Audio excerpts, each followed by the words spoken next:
आज आपसे मिलके आपने जो योजना अपने विधानसभा के लिए बना के रखा है उस पर चर्चा करके और आपका विज़न जो है, डेवलपमेंट विज़न जो है आपका बिहपुर विधानसभा के लिए, उसको जान के बहुत खुशी हुई। लेकिन मैं और विस्तार से जानना चाहता हूँ कि आप ये रूपरेखा क्या है, आप जो अपने विधानसभा को सजाने और NH 106 को जो आप उसके लिए जो योजना लेके आ रहे हैं, आपके दिमाग में जो घूम रहा है, आप उसके लिए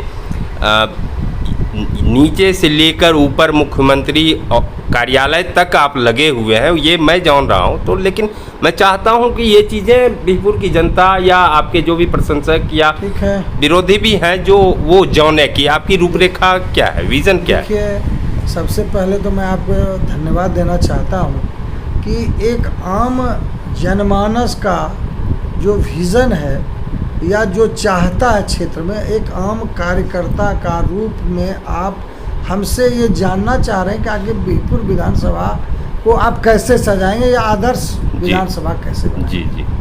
देखिए, सबसे पहले तो मैं ये बता दूं कि 2010 में जब मैं चुनाव जीता था, उस वक्त भी मेरा सबसे पहला यही अपना मतलब एम था कि हम इसको आदर्श विधानसभा बनाएंगे। और हमें बिल्कुल जर्जर ज़मीन मिली थी विधानसभा, कहीं सड़क नाम की चीज़ नहीं थी, बिजली नहीं थी, सिंचाई नहीं थी, शिक्षा नहीं जी, थी। बिल्कुल जी। तो उस पंचवर्षीय में मैंने 195 किलोमीटर सड़क बनाया, जो कि बिहार के लिए रिकॉर्ड था। बिल्कुल जी। दुर्भाग्यवश जी नहीं जान रहा हूँ। जदयू RJD में चला गया तो मैं चुनाव हार गया 15 में, लेकिन लगातार 15 से 20 के बीच में भी मैं आप जनता के बीच में रहे और अपने क्षेत्र के लिए काम करते रहे। फिर जनता ने समझा, जाना, परखा और मुझे 2020 में फिर विधायक बनाया। इस बार मेरा सपना है कि पहले हम कोसी से अपने क्षेत्र को सुरक्षित करें, फिर गंगा से करें, और तब सड़क तो बनी रही है, शिक्षा में गुणात्मक सुधार हो। ये पूरा डिटेल हम बताएंगे। लेकिन अभी मेरे क्षेत्र में एक बहुत बड़ा ड्रीम प्रोजेक्ट था हमारे आदरणीय पूर्व सांसद का कि बिहपुर से बीरपुर NH 106 बने, और उसका शिलान्यास हमारे सड़क परिवहन मंत्री हमारे आदरणीय नितिन गडकरी जी ने उसका शिलान्यास किया, और वो कार्य अब प्रगति पर है। तो मैंने यहाँ के इफ़कॉन जो प्रोजेक्ट डायरेक्टर या मैनेजर, उनको मैंने बुलाया था अपने आवास पर, और मैंने संवाद किया कि भाई आप यहाँ काम कर रहे हैं तो मेरे क्षेत्र के कुछ बेरोज़गार युवकों को आप दीजिए यहाँ पर रोज़गार, ताकि यहाँ के बेरोज़गार आपसे जुड़ सकें, उनकी सहभागिता हो। हाँ, मतलब यहाँ के युवकों का आप दूसरे जगह से हायर मत करें। उसी दरमियान मैंने पूछा कि आपका बिहपुर का क्या डिज़ाइन है। उन्होंने कहा कि डिज़ाइन तो था, ले ये कि मधेपुरा से या ना बीरपुर के बीच में ये पुल 9 किलोमीटर का है, लेकिन इधर से NH 31 से एक छोटी नदी है कोसी, और जो डिज़ाइन किया गया वो नदी के उस पार है, और इधर रेस्ट में वो जो है अप्रोच रोड बनेगा। तो ये डिस्कस हुआ कि यहाँ तो ये कोसी नदी है बगजान के पास, ये तो अप्रोच रोड तोड़ देगा। तो फिर एक डिज़ाइन बना, और उस डिज़ाइन में 300 मीटर का एक ब्रिज छोटा फिर बनना है, और इन दोनों को लिंक जो अप्रोच है उसको जोड़ेगा, यानी 9 किलोमीटर और 300 मीटर, इस दोनों के बीच में एक लिंक होगा जो रोड होगा।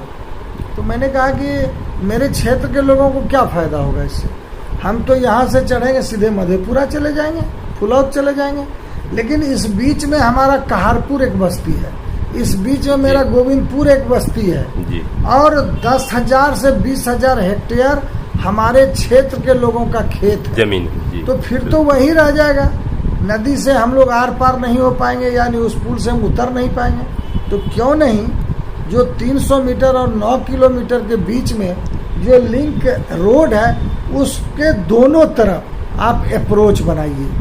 उन्होंने कहा साहब मैं तो ठेकेदार हूँ, कॉन्ट्रैक्टर हूँ, हमसे तो ये नहीं होगा, आप जो है मोर्थ के RO से बात कीजिए। मैंने कहा कि आप दीजिए, और मोर्थ के डायरेक्टर का उन्होंने नंबर दिया, PK पाल साहब जो पटना में बैठते हैं, मैंने उनसे बात किया, और उनको पूरा डिटेल में समझाया कि आप जब ये बना ही रहे हैं, अभी डिजाइन आपका फाइनल नहीं हुआ, तो आप जो है जो बीच का कड़ी है, बीच का जो अप्रोच रोड है, उसमें दोनों तरफ एक कहारपुर के तरफ और एक आप गोविंदपुर मुसहरी के तरफ उतार दीजिए स्लोप करके।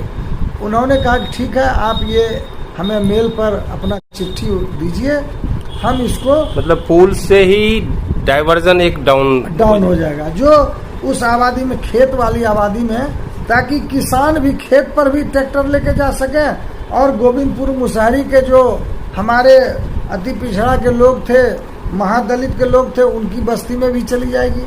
और जो कहारपुर बस्ती है, जिसको हमने भवनपुरा से फेज 3 में जोड़ने के लिए एक प्रस्ताव दिया है, तो मेरा खरीक प्रखंड भी डायरेक्ट NH से, ये NH 106 से जुड़ जाएगा। ये बड़ी उपलब्धि आपके माध्यम से हम अपने समाज के, अपने क्षेत्र के लोगों को बताना चाहते हैं कि ये दोनों काम मेरा आपका ड्रीम प्रोजेक्ट है। ड्रीम प्रोजेक्ट है और ये किसी को समझ में नहीं, हम जब भी क्षेत्र नहीं थे सर, तो बहुत अच्छा लगा कि आपका ये प्रोजेक्ट, और मैं जानता हूँ कि इस तरह के प्रोजेक्ट कोई पढ़ा लिखा शिक्षित जब विधायक होगा और उस पे सोने पे सुहागा कि मतलब वो इंजीनियर हो, इसलिए क्योंकि आम आदमी या आम विधायक ये प्रोजेक्ट समझ ही नहीं पाएगा और इस तरह का सोच भी नहीं पाएगा कि किस तरह से फायदा हमारे ग्रामीणों को हो, हमारी जनता को। दिन रात हम चिंतन करते हैं क्षेत्र के लिए, तो ये हमारी उपलब्धि होगी। जी बिल्कुल बिल्कुल। मैंने सोचा कैसे उसको अप्रोच दिया जाए, और वो जो आरओ थे मोर्थ के, उन्होंने इसको एक्सेप्ट किया।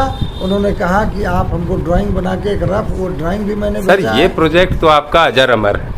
बहुत खुशी हुई कि आप इस तरह के प्रोजेक्ट लेके जी, और आगे उम्मीद है कि आपसे जब भी इस तरह के और कोई नए प्रोजेक्ट आए तो हम चाहेंगे कि हम अपने माध्यम से जनता, आपकी बेहतूर की जनता या आपके जो भी चहेते या चाहने वाले हों, आपका प्रोजेक्ट, आपकी सोच को मैं जनता के बीचों में रख सकूं।